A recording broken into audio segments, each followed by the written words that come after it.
digital industry.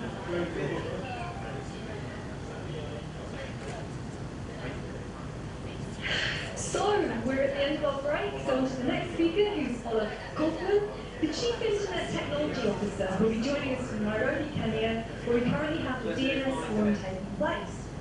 Oliver has prepared a very dynamic and energetic presentation in Peshakusha format to introduce the topic of collaborative security. What is Peshakusha? It means chit-chat in Japanese. So we'll take you through 20 slides, 20 seconds each. Let's take a look.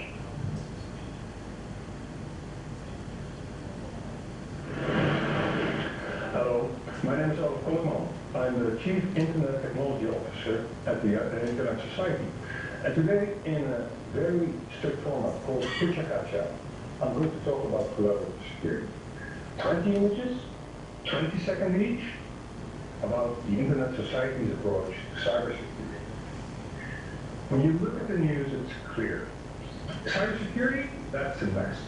Hacks, phishing attacks, botnets, viruses, pervasive monitoring. Because of potential victims ourselves, we seem to lose trust in the Internet. The solution seems very easy, just fix security. But that's like saying fix economy. An economy is a complex system in which everything depends on everything, where you don't know whether you should do monetary policy, labor laws, housing subsidies, central banking, all of the above. Just like economy, there's no single solution to fixing security. So let's look at the open Internet again. Remember, it brought us permissionless innovation, global reach, and the ability to connect everything with everybody. Its properties brought us social and economic opportunities. But technology is amoral. So the open Internet is also open for the malevolent. A developer of a botnet has the same opportunities as a developer of a cool bit of open source software. And just like grandma can talk to grandmother in a different hemisphere, a hacker can take control over a botnet from a faraway jurisdiction. Now, let's separate security of Internet as a system and security in a highly interconnected world. The latter is about risk management of one's own resources. Think about, should I upgrade a firewall? The first is really about, how do I do risk management on an Internet scale? The risk that we're trying to manage is that draconian security measures may stifle the opportunities, while too little security and people will lose trust in the system. In both cases, opportunities of the open Internet are lost. So we have to manage that balance. Besides, the Internet, with its high degree of interconnection and dependencies, make that you have to manage the risk to you and your assets. But also, importantly, manage the risk that you, by your action or inaction, present to the Internet ecosystem as a whole. Those are the outward risks.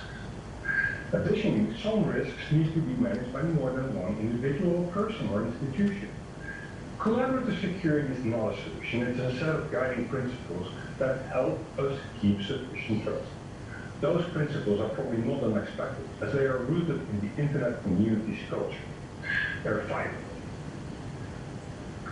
The first one, fostering confidence and protecting opportunities. The objective of security is to foster confidence in the Internet and to ensure its continued success of the Internet as a driver for economic and social innovation. The Internet is about opportunity. Let's keep it that way.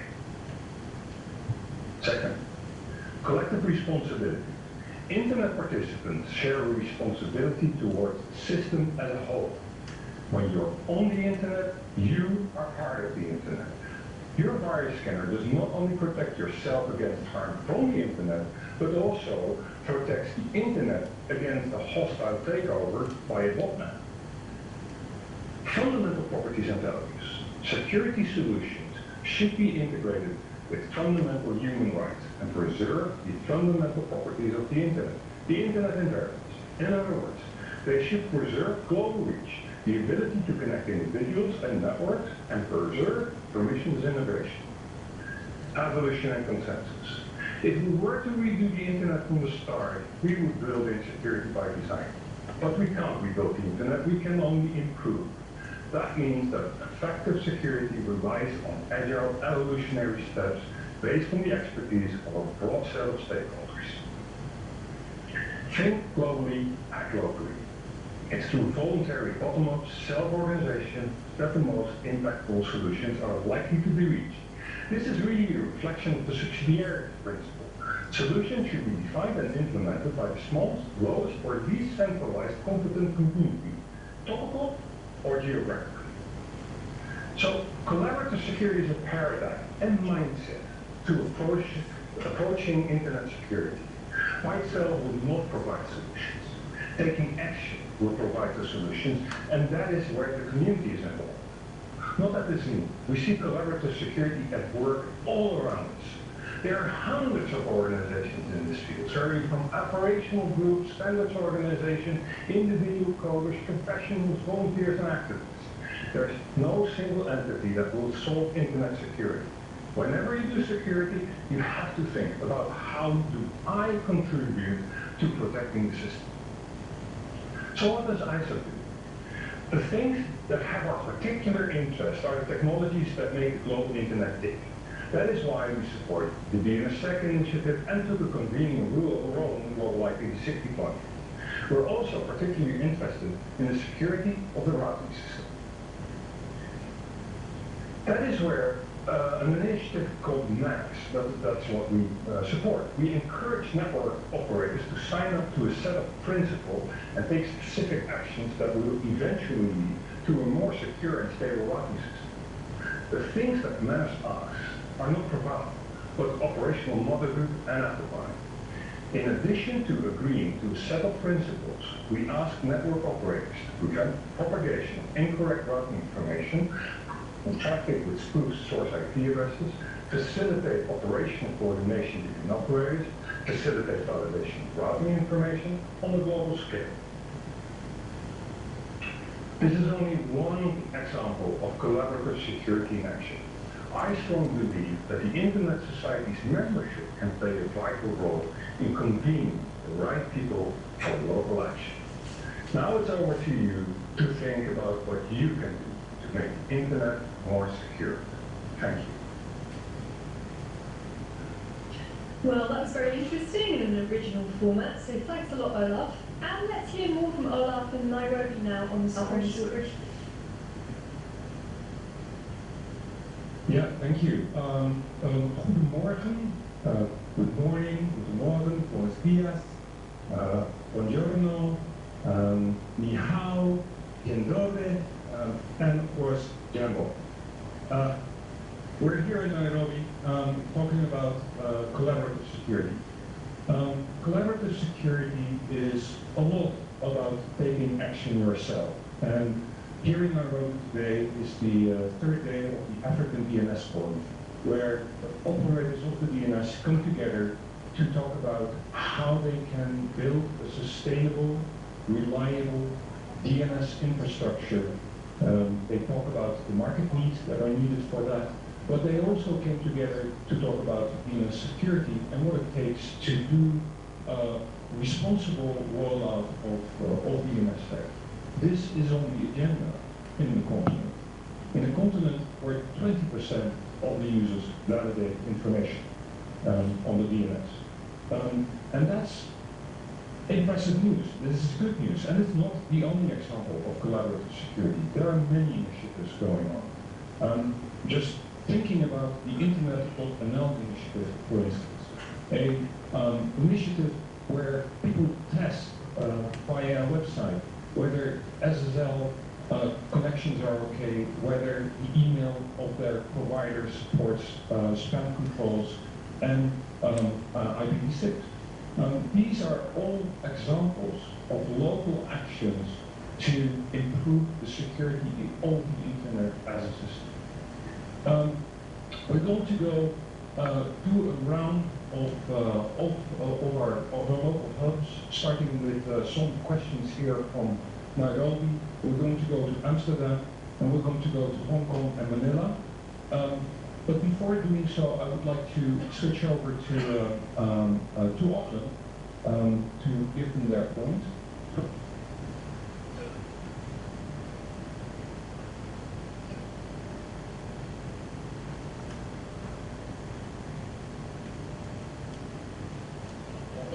Auckland back.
Give me the meeting ID.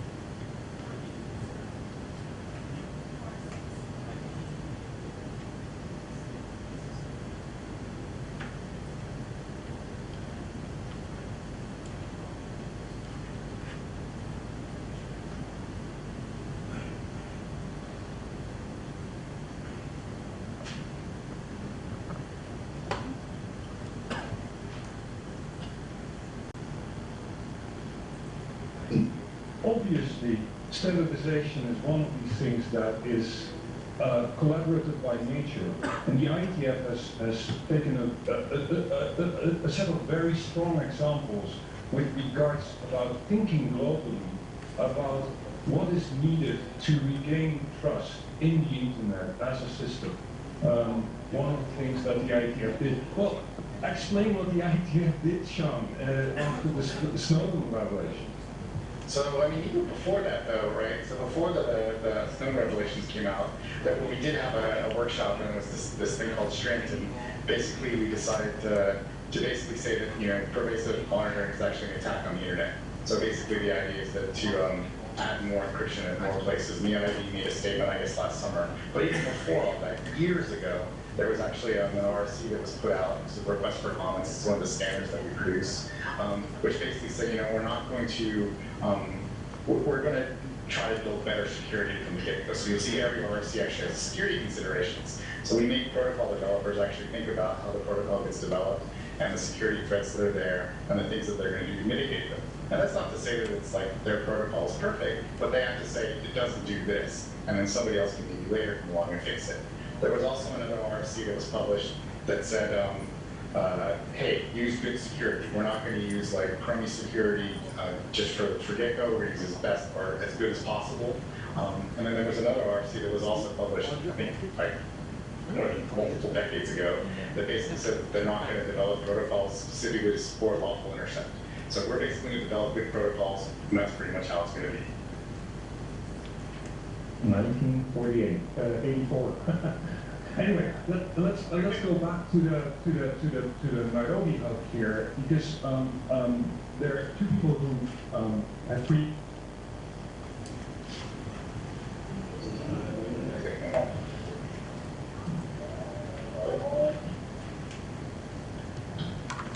Thank you. As well, thank you for the nice presentation. My name is Martin Obuya. I'm the president and chairman of the Internet Society Kenya chapter. And I just have one question for all of you. How will collaborative security help in improving security in the future? I suppose this asks the question Thank you, Olive. First, I'd like to say this is a really exciting event because it helps us know the different levels that we are in with the different countries and with the different issues of internet governance. Now, coming to the different roles of stakeholders, I'd like to know what are some of the specific roles of government in the collaborative security.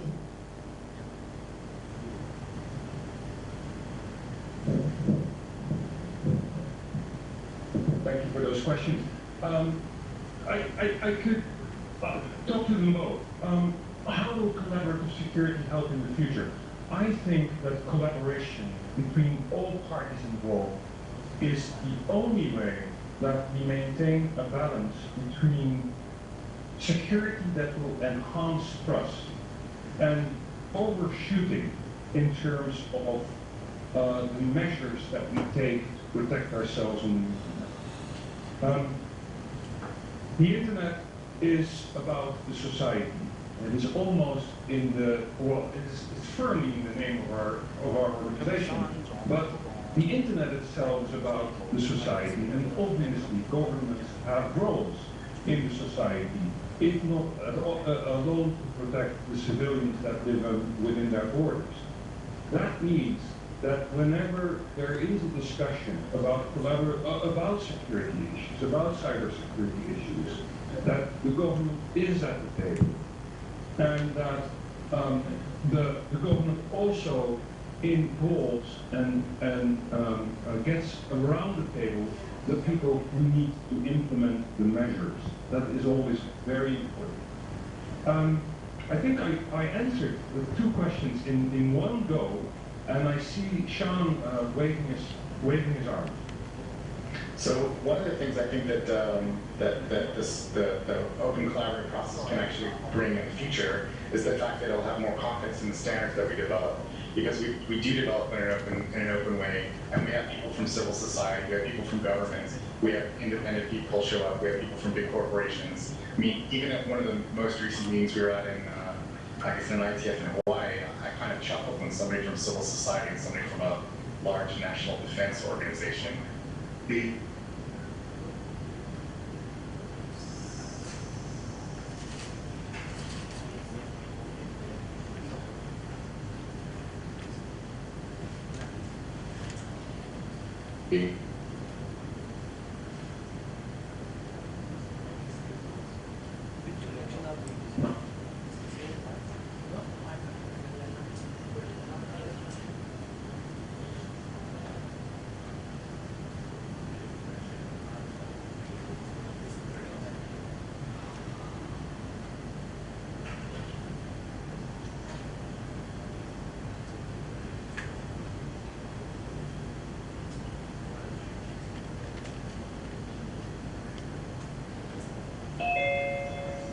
Let's see if that works.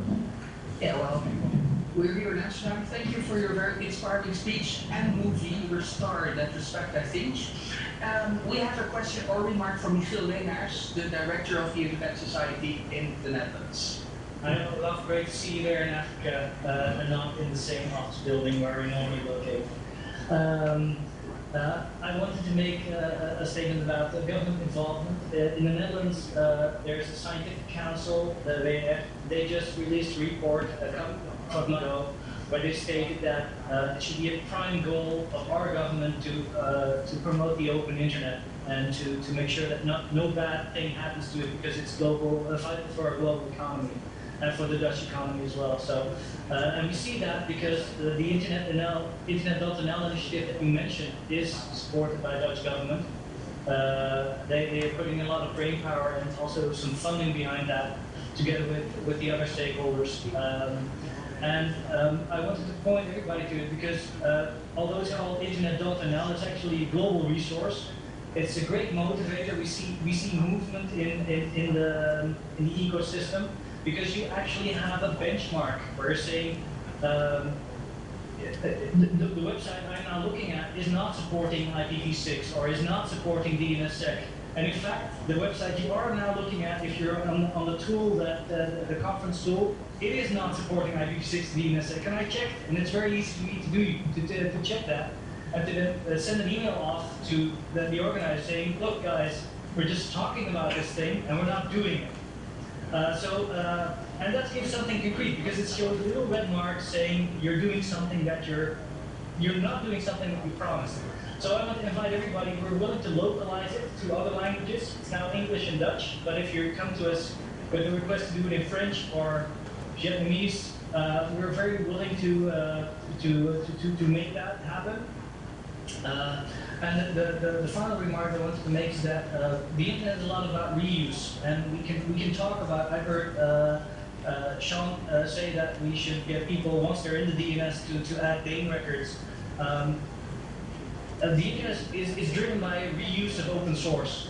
All the software that all the hosting companies run is typically open source, and we should automate things, because if you have to have hundreds of millions of domain name owners go into the DNS, and we don't automate these things, then we're off for a long haul. So my recommendation is to support the open source projects that are doing these kinds of things, and that's my concluding remark.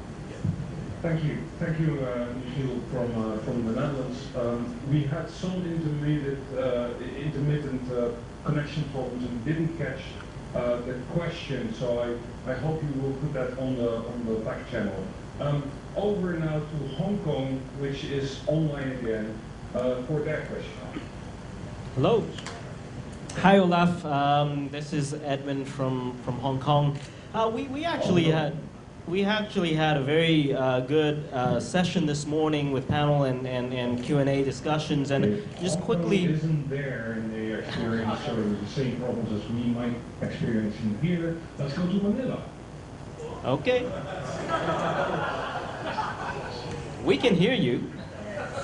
Oh, that's Hong Kong. Yes, thank you. Go ahead, Hong Kong. Okay, I'll keep going, and perhaps there was some delays in the connection, but anyway, so we don't have audio here. Okay. Should I continue, or should I wait just a couple of moments? Can you see us wave? We don't hear you, Hong Kong. We can wait, but we don't hear you. Ah, you saw me wave. Okay, we're gonna get back to you soon. Do you hear me now? Is that coming through? Yes. That is great. Thank you. I was just mentioning that we had a very good discussion this morning with panel and Q&A from the floor. I guess we'll just report quickly on some of those discussions. Well, we started off in looking at the question of collaborative security. It seems like a new phrase, but really a lot of the things behind it is not new at all. Especially we delved into the cloud environment and understanding that in such an environment, really there isn't an option but to look at security in a collaborative way. Immediately, the panelists identified one interesting thing, which is humans.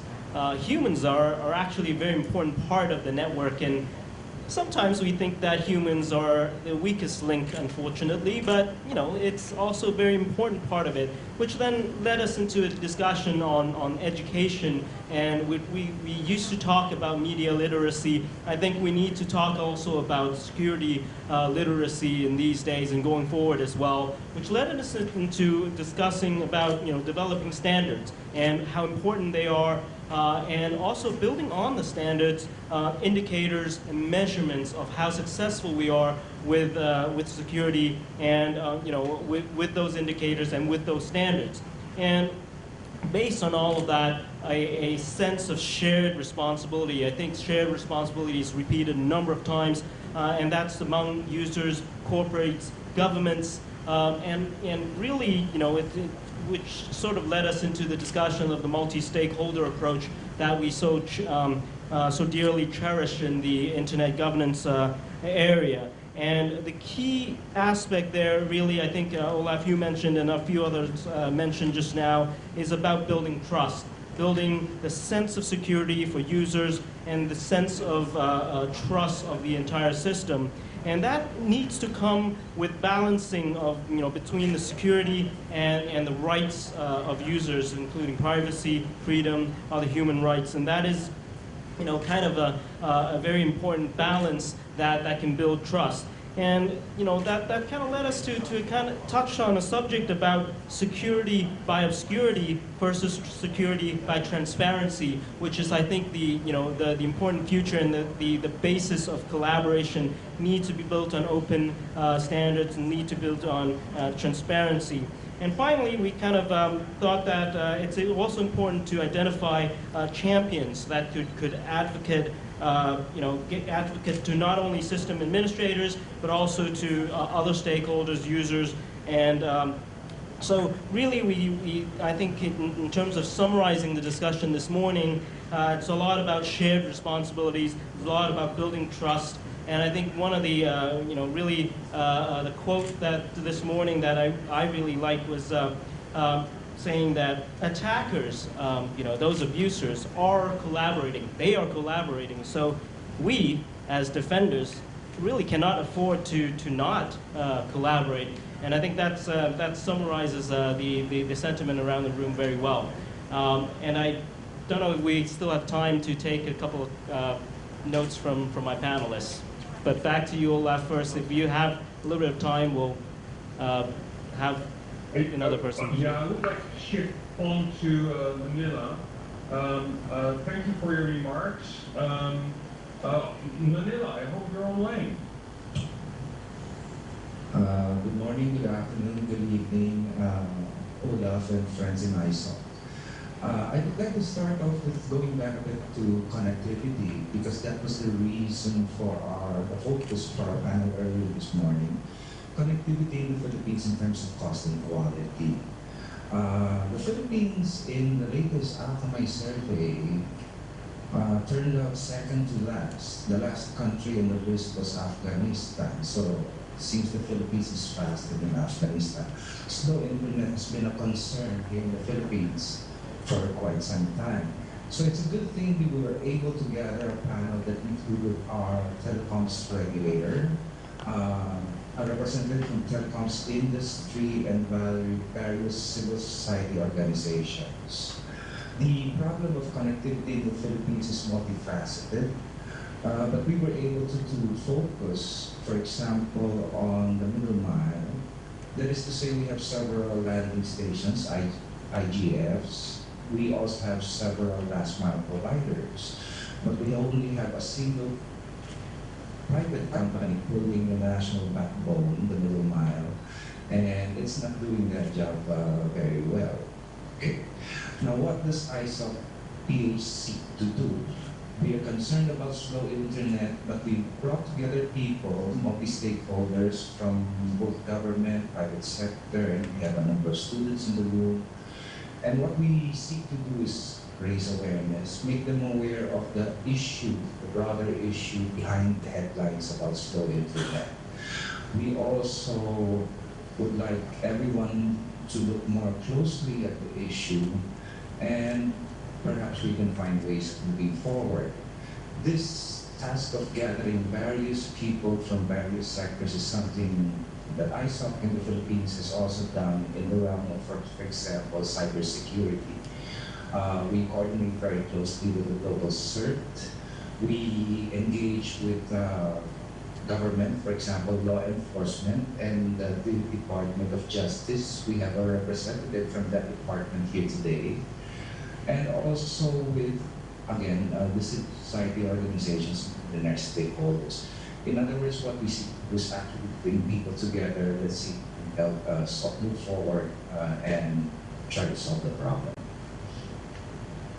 Thank you, Manila. Thank you for those remarks. Thank you. Yes. Just to go over a few of the remarks that I've heard before handing the token back to Auckland. I heard Michiel talk about the collaboration with the Dutch government in particular with respect to promoting technologies. I also heard him say leading by example is a powerful tool. And I have to say I have a little bit of a blush on my cheeks because his observation about the NSEC readiness of this initiative. What I also heard is that, and that came from the Hong Kong chapter, that it's a lot about capacity building, it's a lot about humans, a lot about human networks. And that resonates what we heard this morning, talking about the three pillars. Rush talked about the three pillars of human capacity. It is the human networks that establish trust, that will make people pick up the phone when there is a problem. If people know each other because they drank a little beer when they went to install the exchange, their connection at the exchange point, they have a higher chance of collaboratively solving problems. I've heard indicators for success. I think that it is important to indeed measure indicators for success, but in the same way as we do the security solutions themselves, namely as community initiatives. One of the initiatives that comes to mind is the Cyber Green initiative, where this comes out of the Japanese CSIRT, and they're trying to measure the cyber readiness of countries in terms of CSIRTs and so on and so forth. Very interesting, just one example of these. And finally, when there is no connectivity, if you are not connected to the internet, you don't have a security problem. Security problem is a luxury problem to some extent. But as soon as you're connected, no matter what type of capacity you have, you're exposed to the outside world. And security needs to be a part of that discussion. And the mechanisms by which you get the connections and the network that you use to get the connectivity growing, such as in the Philippines, can be a good base for a continued discussion around how you collectively solve the issues that you experience on the internet. That is sort of my takeaway from what I've heard from the various notes. I'm looking forward to having a 1-hour panel discussion here in Nairobi with the local community on cybersecurity. I want to give the floor back to Auckland, but not before repeating the call for action. Collaborative security is really think about what you can do to establish higher trust in the internet. On small scale, with your neighbors, acting locally, thinking globally. And part of thinking globally, and something that we can do with the chapters of the Internet Society, is see if your ID can be exported to chapters elsewhere. By exporting good ideas and understanding why things work and they don't, we increase security. And I think there is an important for the Internet Society community to help do that. And with that, over to Auckland. Thank you. Thank you, Ola, Kirsty from Siobhan, and all the notes for your insightful comments. And the one word that seems to have resonated very strongly with you, the InterCommunity, is trust. So I trust that you will continue to tweet, send your pictures, your comments, your ideas, your stories to us, because we really want to keep hearing from you. And thank you for your participation today. So before we get ready to hear from James Wood, Senior Director of Strategic Communications, and our Secretary, Scott Grabner, who'll be talking about Internet Society's identity and brand, I want to make sure you all have your piece of paper handy already. Simple A4 letter format will do, so get it ready. And now let's hear from James and Scott. Thank you, Helen. Yes, you will be needing your piece of paper in a few minutes. I'll let you know when. It's particularly rewarding for me as someone who's been quite closely involved in InterCommunity to see so many people online. It's great to have a global audience and to have people here in Auckland as well. And I think the other thing about this particular event is that it demonstrates how we're doing things differently. And we're doing things in a new and an exciting way. And I think our identity conversation is actually part of that as well. We've heard from Olaf about collaborative security. We've heard about our access and development work.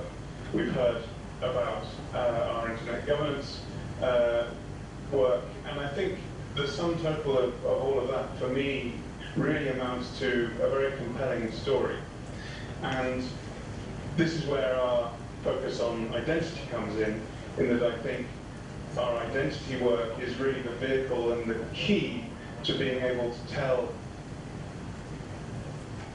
For me, I think our focus on identity is about how we gain more recognition, how we gain increased visibility, and how we have a stronger voice in the global internet conversation.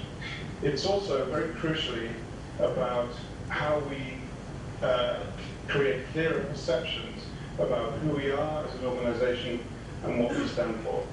As you know, we've embarked on a transformational journey around our brand and our identity and our image, and we'll tease out some of the outputs from that perhaps in some of this conversation. But I want to turn to Scott, because you have been and you are a proponent, a strong proponent of our identity work. So I wanted just to ask you why you feel as though it's important for us to be focused on our identity now. Well, looking forward, I'm going to look back first. I started being associated with the Internet Society in 1993 when I was elected to the board. The Internet Society was formed in 1992 with three quite simple goals. One was to be the legal home for the IETF, the Internet Engineering Task Force. The second was to continue a series of INET meetings, which were academic-type meetings on Internet technology and Internet topics. And third was a set of developing country workshops, which provided instruction in how to build Internet networks and how to configure routers and things like that all over the world. This quite simple picture of what the Internet Society was. Over the years, the Internet Society took on many more things. We heard this morning, for example, that the Internet Society has been involved in Internet governance for the last decade. Before then, there wasn't any Internet governance because the traditional telephone folks and the regulators didn't think this Internet thing was anything but a toy and could be completely ignored, so there was no question of governance. The web changed that. The web made it so that everybody sort of used it. It was there as part of the, we've seen in the little videos this afternoon, that it's part of our infrastructure. It's part of the way we live our daily lives, and we'd be lost without it. But the Internet Society got involved in the Internet governance question. It got involved in Internet security. It got involved in many different things. It was doing dozens of different activities, which made it much more difficult to explain what the Internet Society was. I couldn't. I had been associated with the society all these years, and I still couldn't explain what the society was doing. So I feel it's extremely important for the society to be able to succinctly say, this is what we are, this is what we're doing, this is where we're going. In the parlance of the venture capital world in the US, we need an elevator pitch. We need something that can explain in 20 to 30 seconds what the society's reason to exist or existence is. I couldn't agree more, and of course, that is the process that we're involved in and very engaged in now. A number of you in the community and many of the staff at the Internet Society have been involved in that to date. We're still in the relatively early stages, but we've done quite a lot of definition work to tease out some of the core characteristics and attributes that we believe define the Internet Society, and that we could consider to be our DNA, if you like. First and foremost among those is openness. There's a very strong feeling that we represent the open Internet in terms of how we think and how we behave. Our multi-stakeholder approach is also very prevalent in people's minds. And we have an amazing set of people and a very strong historical legacy that's tied intrinsically to the early years of the Internet. You mentioned openness. That's one of the key, as you say, DNA of the Internet Society. It came from the IETF. The IETF has always been open. Anybody can participate. You there in the audience can participate. Get online, join mailing lists, contribute to documents. You can come show up at meetings. You have to pay for that. But you can, without any fee, participate in things. You can see all of the IETF's working documents, all of the final standards for free. You've always been able to do that. That's was unique in the standards world for many, many years, and even today. Most standards bodies don't let you see the working papers because that's the way they get people to buy memberships. We don't have memberships in the IETF. It's the Internet Society that's supporting that. And it's that fundamental openness is the seed corn of the Internet Society. It came from the IETF, and it continues to be one of the strengths of the Internet Society. Aside from openness, Scott, do you feel as though there are other characteristics that should and are part of our DNA that should be coming through in our focus on identity?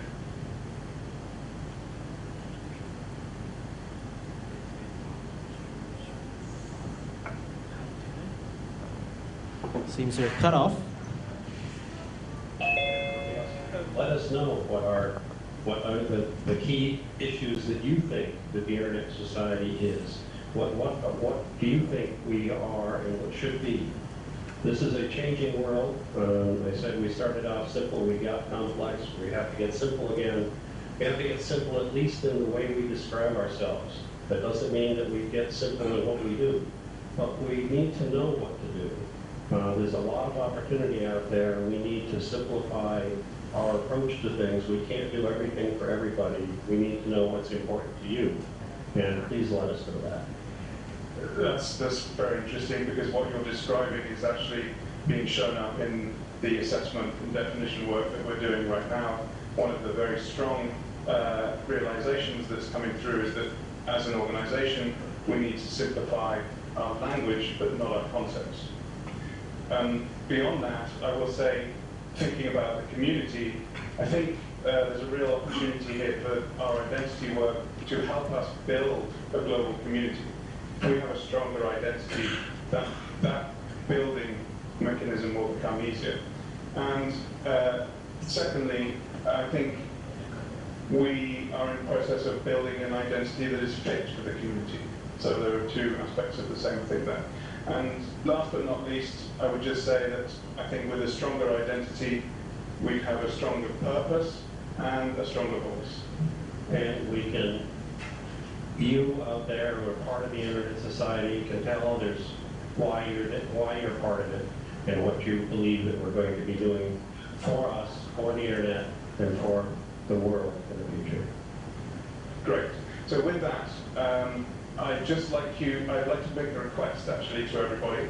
So to turn to your piece of paper that's been ignored and neglected on your desks for so long, I'd like you to write down, if you would, the one word that you would use to describe the Internet Society.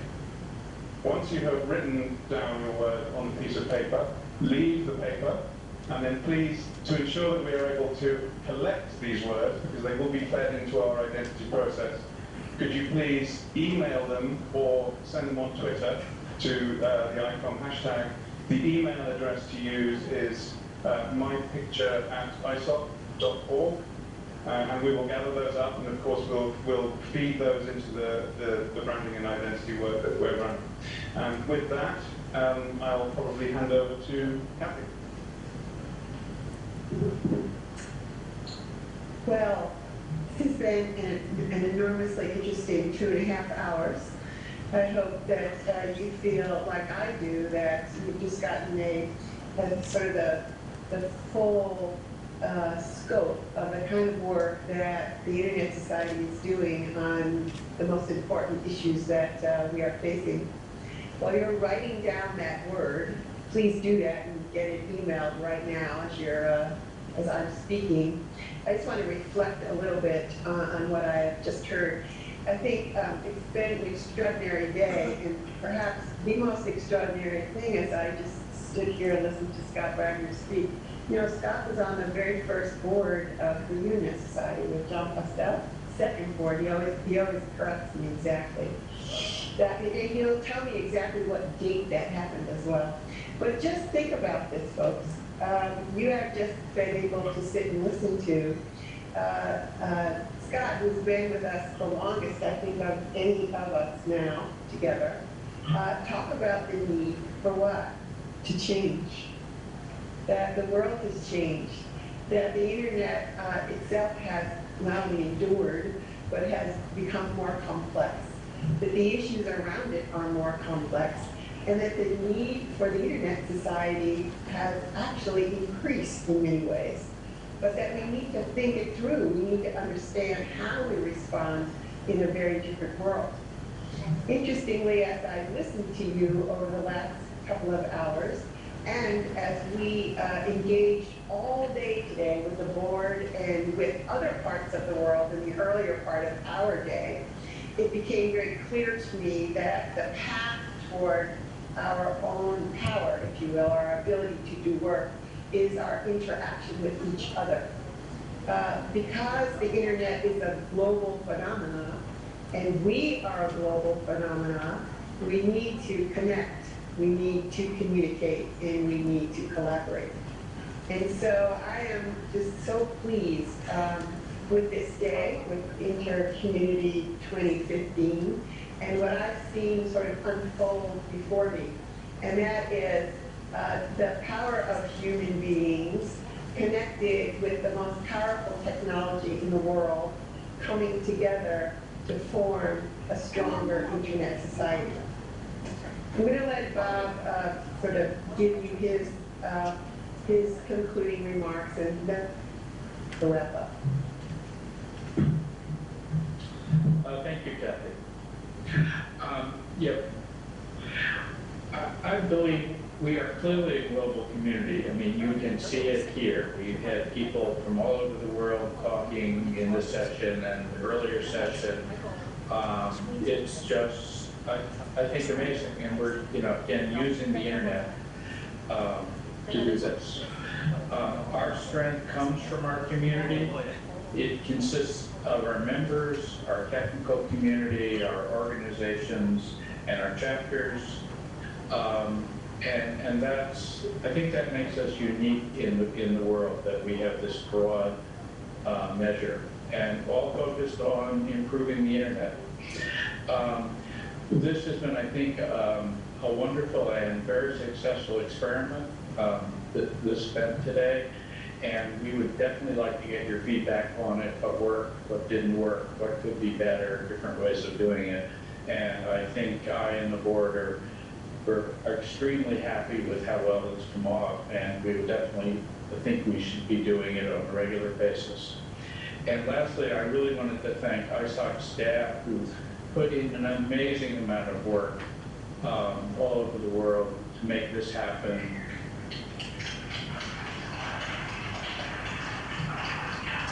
And probably particularly Todd, who made sure all the technology worked. So thank you very much. So I'll hand it back over to Ken. All right, now just for a little fun to end the day, okay? So stand up a minute, okay? Shake it off. Come on, everybody. Come on, come on. Hello, come on, Khan. Come on, Geneva. Where are you all? All right, now take that piece of paper, the one that you wrote that word on, and show me your engineering skills.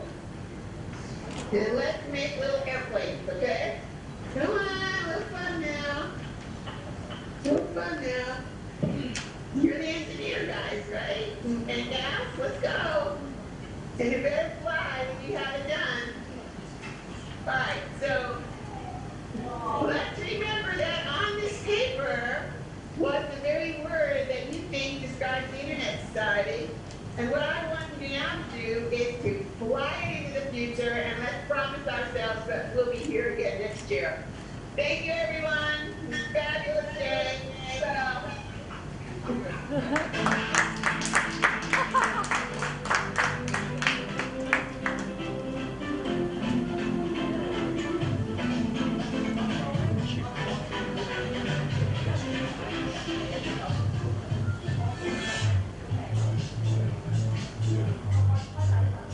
Bye bye. Hello, hello, hello.